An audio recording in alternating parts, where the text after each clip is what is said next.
बुद्ध वचन की आज की श्रृंखला में हम विषय करें जिस विषय पर बात कर रहे हैं वह है न्यायपालिका और उसका कार्य क्षेत्र। हमारे देश में विभिन्न प्रकार की न्यायपालिकाएं हैं, जिसमें तहसील से शुरू होता है न्याय कार्य।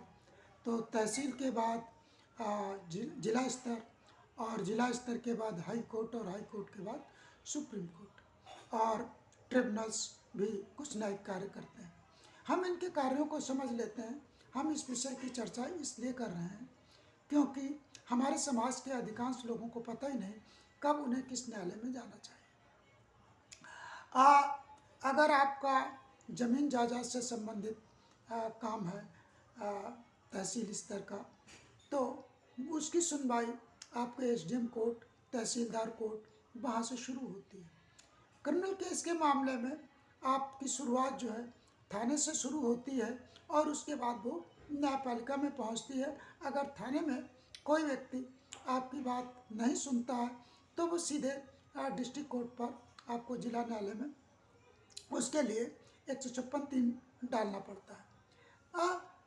जो जिला स्तर के न्यायालय हैं उनको दो भागों में विभाजित किया गया है, एक तो क्रिमिनल न्यायालय, दूसरे सिविल न्यायालय। इस तरह से विभाजन की रेखा, चूँकि कुछ औद्योगिक मामले विशेष प्रकृति के मामले महसूस किए जाते हैं, इसलिए अलग से कुछ न्यायालय बनाए हैं जिन्हें अर्ध न्यायालय कहते हैं, ट्रिब्यूनल्स कहते हैं।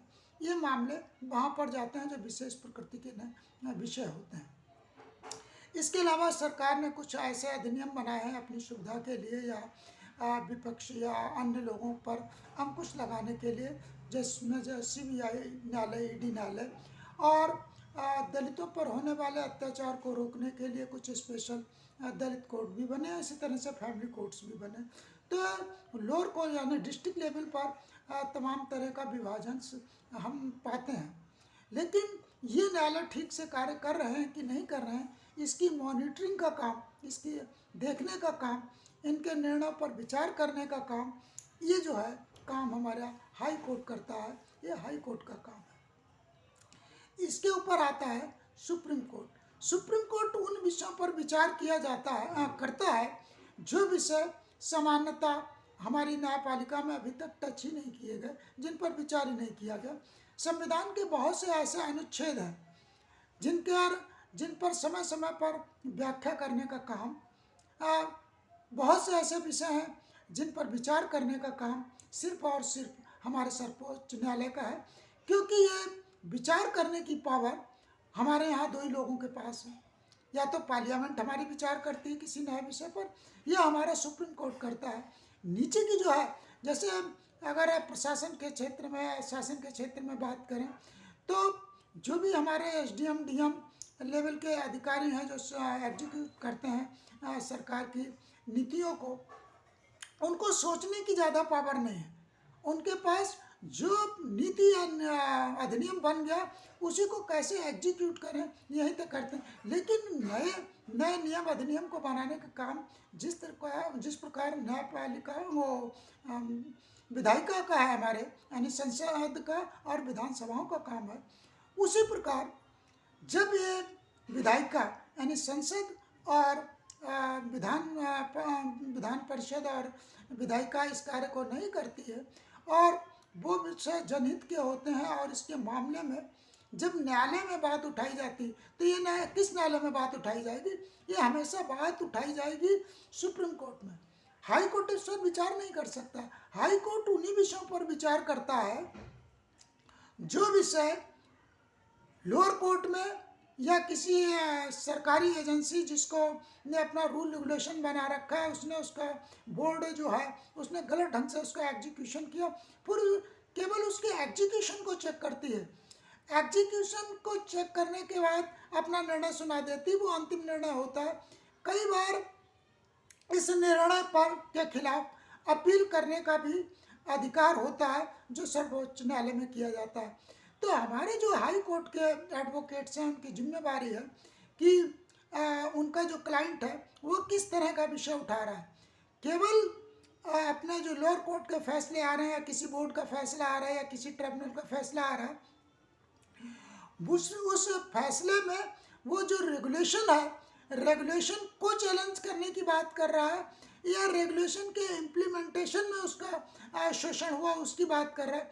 तो कई बार अपनी जीविका के चक्कर में जो है हाई कोर्ट के एडवोकेट्स जो हैं उसको सीधे उठा के केस हाई कोर्ट में डाल देते हैं, इन चीज़ों पर विचार नहीं करते हैं। जब तक मैं इंजीनियरिंग कॉलेज का टीचर था इसका शिकार हुआ हूँ। हमारे अपने ही केसेस को हाई कोर्ट के एडवोकेट्स ने सही न्यायपालिका में प्रस्तुत नहीं किया और इस तरह से वो केसेस पेंडिंग रहते हैं। तो मैं चूँकि इस तरह की चीज़ों का शिकार रहा हूँ और इसलिए मैं जो गहराई से अध्ययन कर रहा हूँ और आज मैं सुप्रीम कोर्ट में हूँ, तो इस चीज़ को महसूस करता हूँ कि हमारे समाज के एडवोकेट किस तरह की गलतियाँ करते रहे जिसलिए हमारे समाज को न्याय नहीं मिला। हर स्तर का न्यायालय बना हुआ, वो मामले उसी न्यायालय में सुने जाएंगे, उसी न्यायालय में उनके लिए जाना चाहिए। अनावश्यक जो है प्रोसीडिंग्स में फंसाए रखना, अपनी जीविका चलाना, हम अपने समाज का बहुत बड़ा नुकसान कर रहे हैं। इसी तरह हमारे समाज के लोगों को भी समझना पड़ेगा हाँ कि हम इस बात को भली भांति जान लें कि कौन से मामले हमारे किस स्तर के न्यायालय में सुने जाएंगे।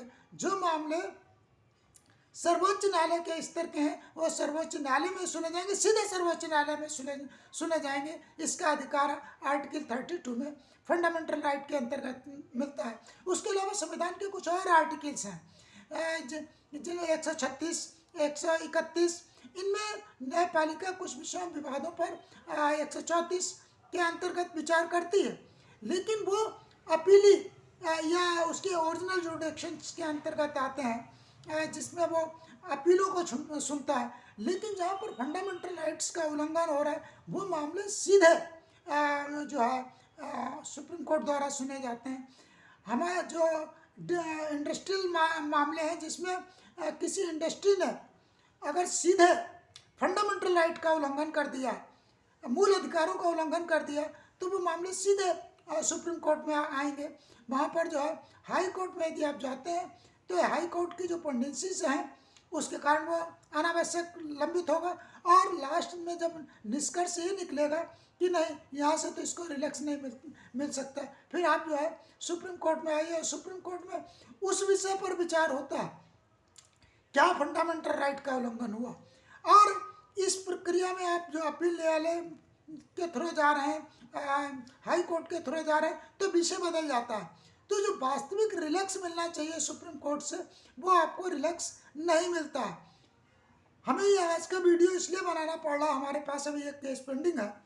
वो लोग हाई कोर्ट के चक्कर में फंसे हुए हैं कि हाई कोर्ट का निर्णय आएगा तो उसको हम सुप्रीम कोर्ट में प्रस्तुत करेंगे। अरे भाई, जब तक आप हाई कोर्ट का निर्णय आएगा और सुप्रीम कोर्ट में प्रस्तुत करेंगे वो विषय ही बदल जाएगा, क्योंकि वो विषय जिस पर वो सुनवाई कर रहा है विषय अलग है और आप जो अपनी तकलीफें बता रहे हैं वो विषय अलग है। तो जो विषय अलग है जिसको सीधे सुप्रीम कोर्ट में सुना जाना है वो सुप्रीम कोर्ट का विषय है, सुप्रीम कोर्ट में ही सुना जाएगा। आप अपना समय क्यों खराब कर रहे हैं? आपने पहले से अपने 15-20 साल जो है बर्बाद कर दिया है और आज भी आप हाई कोर्ट में ही लटके हैं। तो हमारा इस संदर्भ में हमें हमारी एक क्या कहते हैं जो बैंक के जोनल मैनेजर पोस्ट से रिटायर हुए व्यक्ति से अभी 2 दिन पहले बातचीत हुई। उन व्यक्ति को ये पता नहीं कि सुप्रीम कोर्ट में एक स्पेशल प्रकार के एडवोकेट होते हैं जिनको एडवोकेट ऑन रिकॉर्ड कहा जाता है।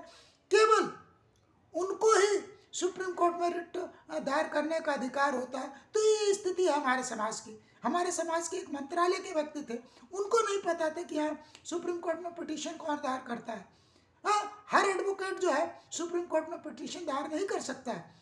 तो इन चीज़ों को समझना पड़ेगा हमारे समाज के लोगों को, और जो हमारे समाज को न्याय पाने में जो चूकें होती रही हैं उनको ध्यान में रखते हुए चीज़ों को समझो भाई, तब न्याय मिलेगा। वरना आपका शोषण पिछले 70 साल से चल रहा है, आगे भी चलता रहेगा।